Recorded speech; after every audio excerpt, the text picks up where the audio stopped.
There have been so many questions of what the India-US trade deal fine print is. And we're getting you those details here on India Today. Government sources have in fact spoken out on India's oil sources, saying they were always diversified and that nothing has changed on that front.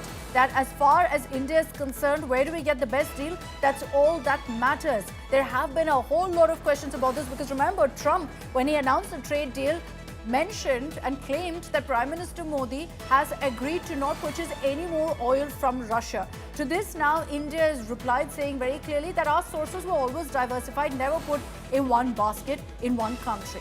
Besides that, the other aspect is the questions over $500 billion worth of US goods. Again, a claim that was made by America that India would purchase this amount, $500 billion worth of US goods. Now, government sources have clarified, saying that it's not a one shot, that this is over the next 5 years, that the data center alone will sum up a huge amount of that $500 billion. Now, also expect a joint statement in the next 2 to 3 days. Now, the finalities are being ironed out. In the next 2 to 3 days is when the joint statement will come out, which is when we'll get full details of exactly what this trade deal actually looks like.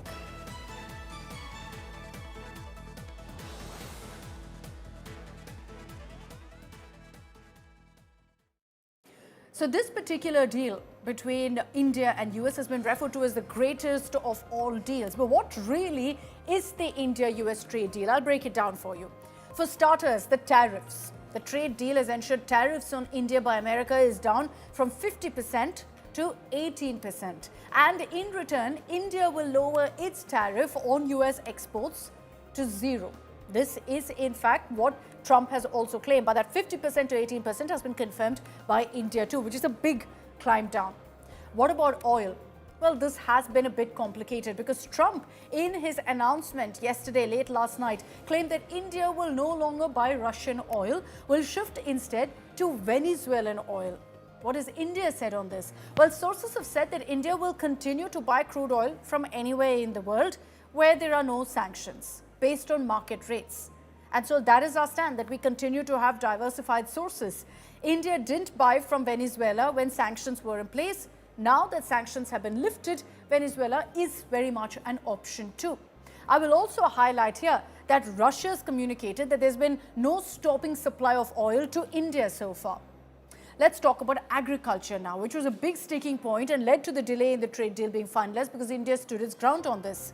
As far as agriculture goes, what's changed?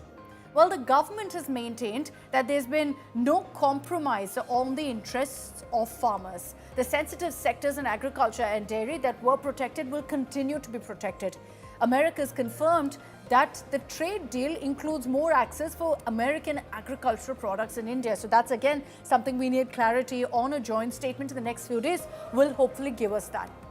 This landmark deal will be a major win for India because it opens up access to global markets. What does India gain therefore? Lower tariff on textiles, lower tariffs on leather, on gems, on automobiles. Indian MSMEs will receive also a massive boost in exports.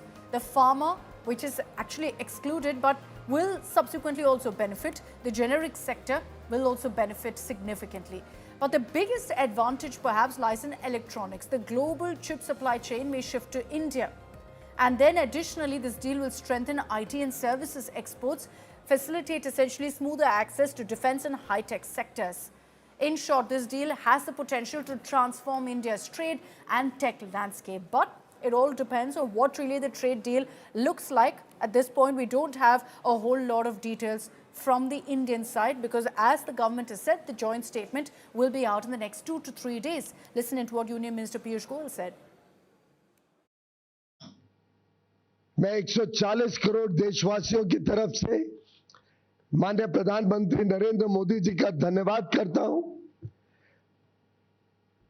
और आप सभी को बधाई देता हूं क्योंकि ये वास्तव में भारत की अर्थव्यवस्था को, भारत के 140 करोड़ नागरिकों को, हर गरीब, किसान, मछुआरा,